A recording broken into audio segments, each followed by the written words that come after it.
Depois de deixar meu marido no aeroporto para sua viagem de negócios, minha filha de 10 anos sussurrou: "Mamãe, não podemos voltar para casa. Eu ouvi meu pai planejando algo horrível para nós."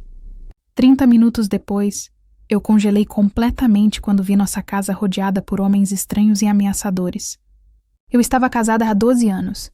12 anos de um casamento que eu ingenuamente achava ser perfeito e inabalável.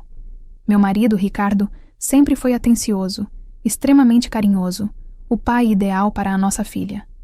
Mas naquele dia fatídico, tudo se desintegrou em uma questão de poucos segundos por causa de uma única e alarmante frase que minha menina sussurrou bem baixinho no meu ouvido. Se você está gostando dessa história, por favor, deixe o like aqui embaixo. Agora vamos continuar, porque o que aconteceu em seguida foi ainda mais profundamente chocante.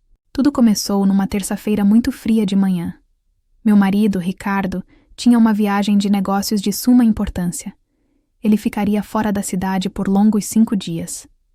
Ele trabalha como gerente de projetos em uma empresa grande e reconhecida no mercado. E viagens como essa eram até comuns em sua rotina. Eu e nossa filha, Helena, o levamos até o aeroporto bem cedo, por volta das 6 horas da manhã. No carro, ele estava completamente estranho, mais quieto e calado que o normal. Mexia freneticamente no celular sem parar e desviava o olhar toda vez que eu tentava puxar alguma conversa. Pensei que pudesse ser puro nervosismo pela viagem que se iniciava.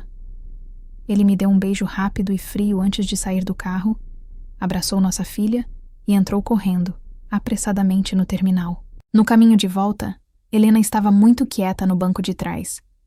Ela sempre foi uma menina extremamente observadora, mais madura e inteligente que a média da sua idade. Olhei atentamente pelo retrovisor e vi que ela estava com uma expressão muito séria, quase totalmente assustada. "Está tudo bem, campeã?" perguntei, demonstrando preocupação. Ela não respondeu imediatamente. Foi então que ela se inclinou lentamente para a frente, se espremendo entre os bancos da frente, e sussurrou de forma quase inaudível no meu ouvido: "Mamãe, não podemos voltar para casa." Meu coração disparou violentamente dentro do peito. "Como assim, filha? Por quê?" Ela olhou rapidamente para todos os lados, como se estivesse com medo de alguém estar escutando a conversa, mesmo estando somente nós duas no carro. "Ontem à noite eu acordei repentinamente para beber água. O pai estava lá no escritório falando discretamente no telefone. Ele não me viu ali parada. Eu ouvi ele dizendo que assim que saísse para o aeroporto, uns homens estranhos iam entrar na casa. Ele falou que a gente não ia estar lá quando ele voltasse da viagem. Senti meu sangue gelar por completo. Parei o carro imediatamente na beira da estrada. Minha mente estava correndo em círculos. Minha filha tinha que estar enganada. Meu marido jamais faria algo de tamanha crueldade. Mas olhando fixamente para o rostinho dela, vi que ela estava completamente apavorada. Ela não estava de forma alguma inventando. "Filha, você tem absoluta certeza do que ouviu?" Insisti. Ela balançou a cabeça rapidamente que sim, com seus olhos claros cheios de lágrimas de medo. "Ele disse que contratou uns homens. Falou que eles iam resolver o problema de uma vez por todas. Mamãe, eu estou com muito medo." Abracei minha filha ali mesmo, no carro parado. Minha mente estava um caos de informações. O que eu deveria fazer agora? Voltava para casa, chamava a polícia, e se fosse tudo um terrível mal-entendido, lidava com as consequências? Decidi imediatamente que não podia arriscar a vida da minha filha. Mesmo que houvesse apenas 10% de chance de ser real, eu não a colocaria em perigo desnecessário. Peguei o celular e liguei para minha irmã. "Preciso de um favor urgente. Não pergunte nada agora. Posso ficar na sua casa hoje?" Ela sentiu o puro desespero na minha voz e concordou no mesmo instante. Mas, antes de ir para a casa da minha irmã, eu precisava desesperadamente saber se aquilo tudo era real.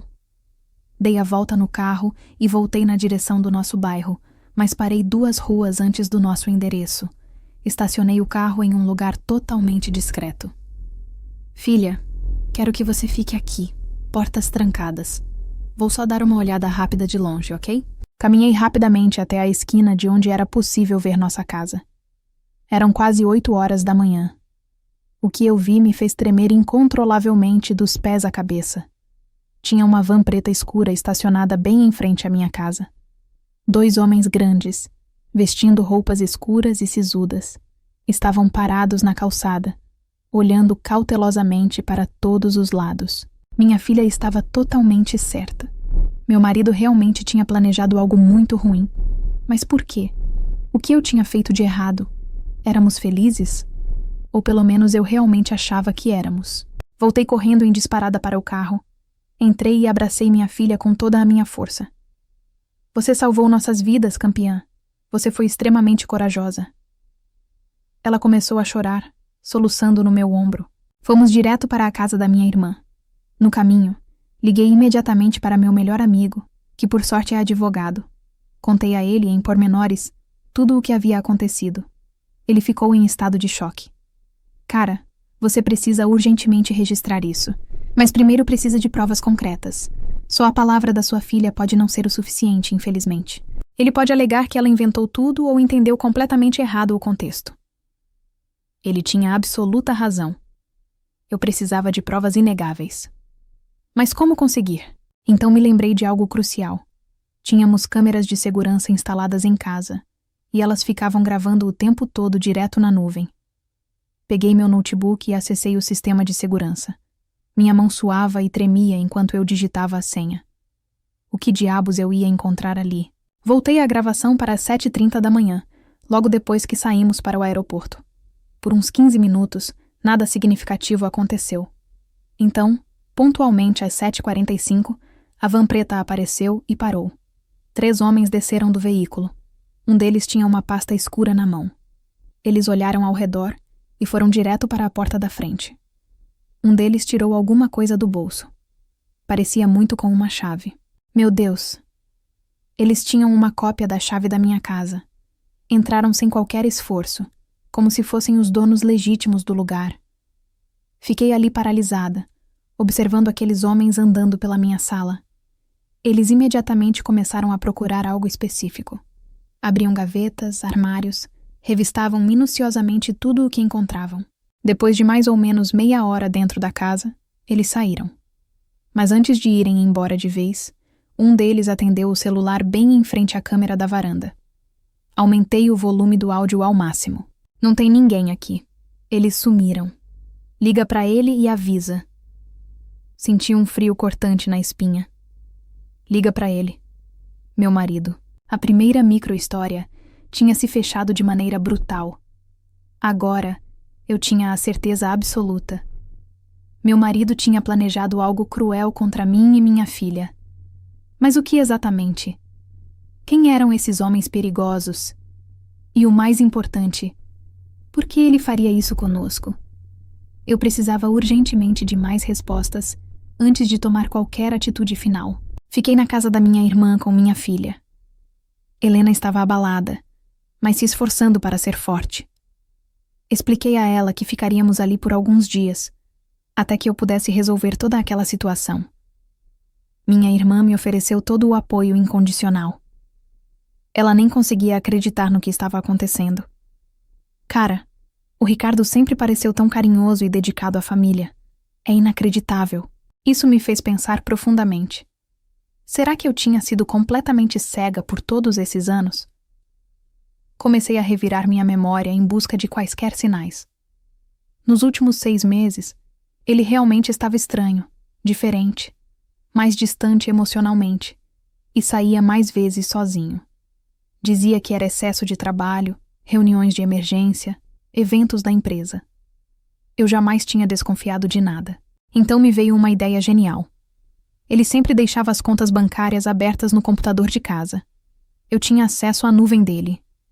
Entrei no sistema e baixei todos os arquivos que consegui. Comecei a procurar por extratos bancários, comprovantes de pagamento, qualquer coisa que pudesse me dar uma pista valiosa do que estava realmente acontecendo. Encontrei uma pasta digital chamada Pessoal Não Abrir. Que tipo de marido coloca uma pasta com esse nome sugestivo no computador que é compartilhado com a esposa? Abria sem hesitar. Dentro havia documentos escaneados, conversas impressas e extratos de uma conta que eu não fazia a menor ideia da existência. Uma conta totalmente secreta só no nome dele.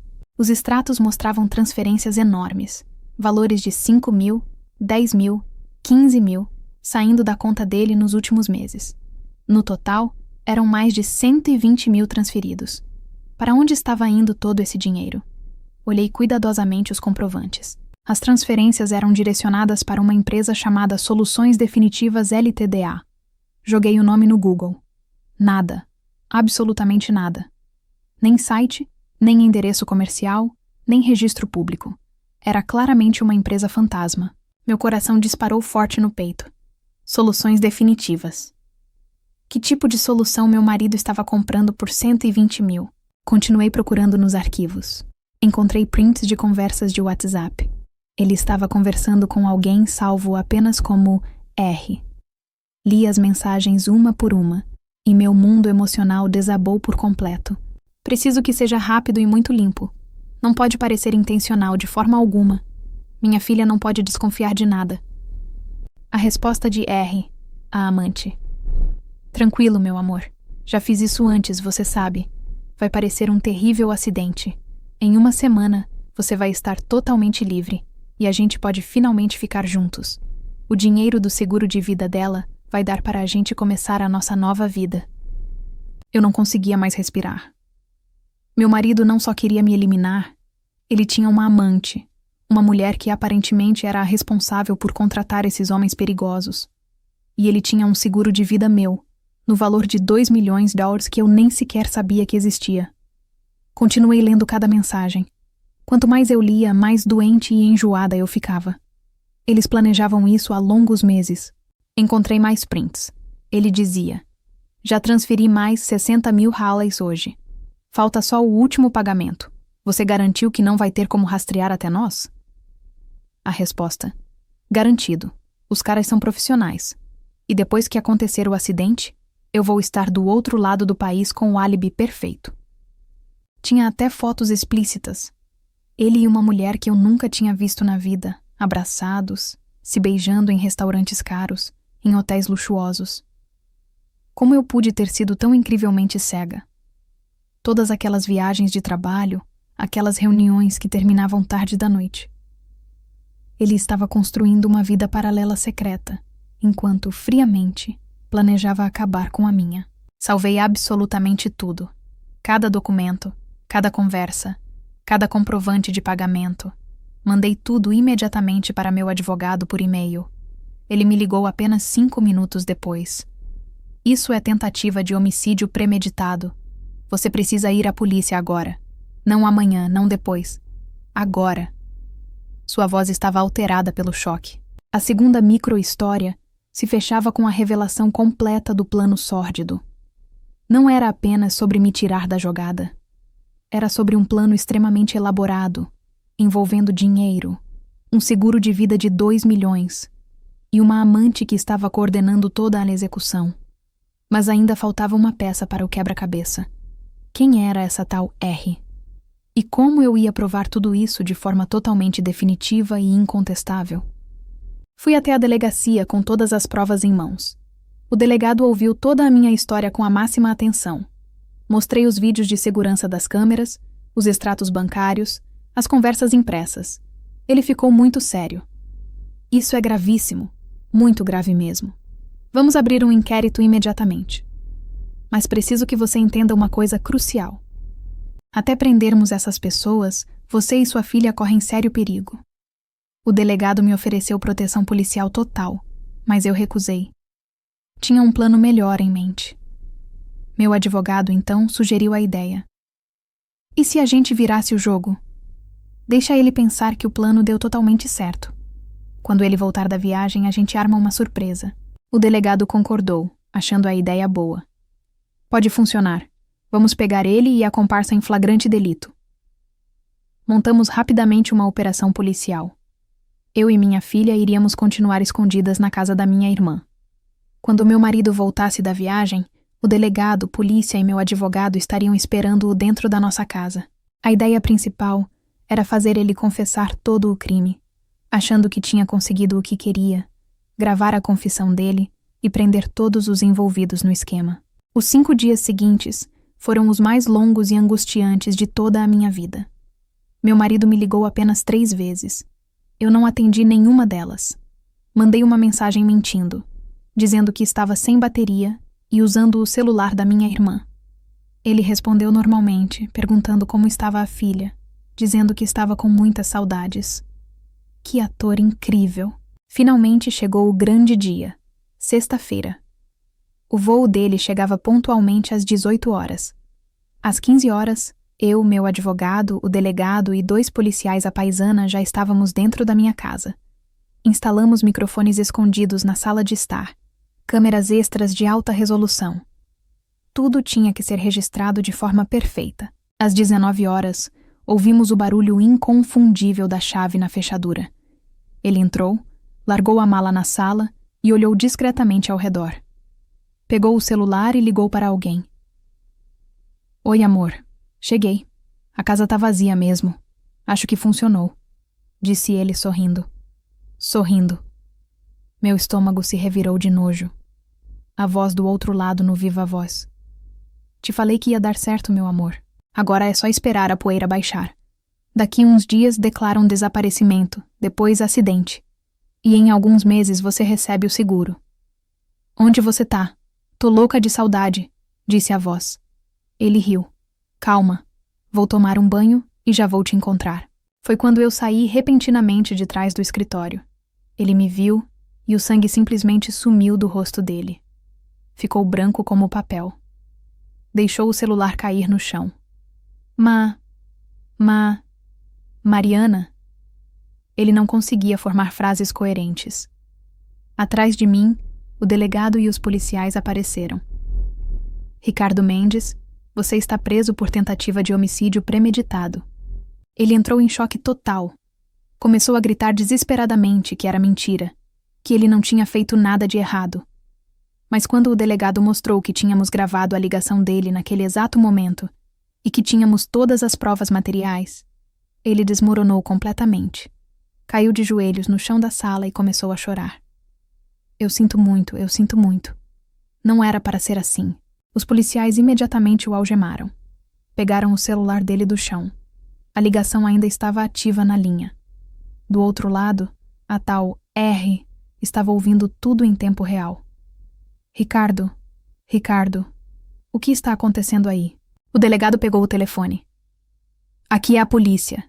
Identifique-se e nos informe sua localização atual, ou vamos rastreá-la imediatamente. Silêncio total. Depois, a ligação caiu. Mas isso não importava mais. Tínhamos o número dela, os registros de transferências, tudo. Eles rastrearam e prenderam a mulher 3 horas depois, enquanto ela tentava fugir pela rodovia.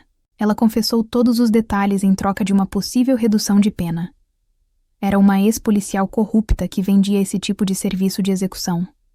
Descobri que meu marido tinha feito um seguro de vida de $2 milhões no meu nome 6 meses antes. Ele era o único beneficiário. Todo o plano sórdido era para ficar com esse dinheiro e começar uma nova vida com a amante. Eles iam sumir do país assim que ele recebesse o seguro. O plano deles era fazer parecer que eu e minha filha tínhamos sofrido um acidente de carro fatal. Os homens que invadiram minha casa estavam à nossa procura para executar o serviço macabro. Se não fosse pela coragem inacreditável da minha filha, Helena, em me contar o que ouviu, nós 2 estaríamos mortas agora. Meu marido foi condenado a 22 anos de prisão. A comparsa dele pegou 18 anos. Os 3 homens que foram contratados também foram presos. Cada um pegou entre 10 e 15 anos de reclusão. A empresa fantasma foi investigada e descobriram que era uma organização criminosa que atuava há anos, aplicando golpes. Entrei com divórcio imediatamente e consegui a guarda total da minha filha.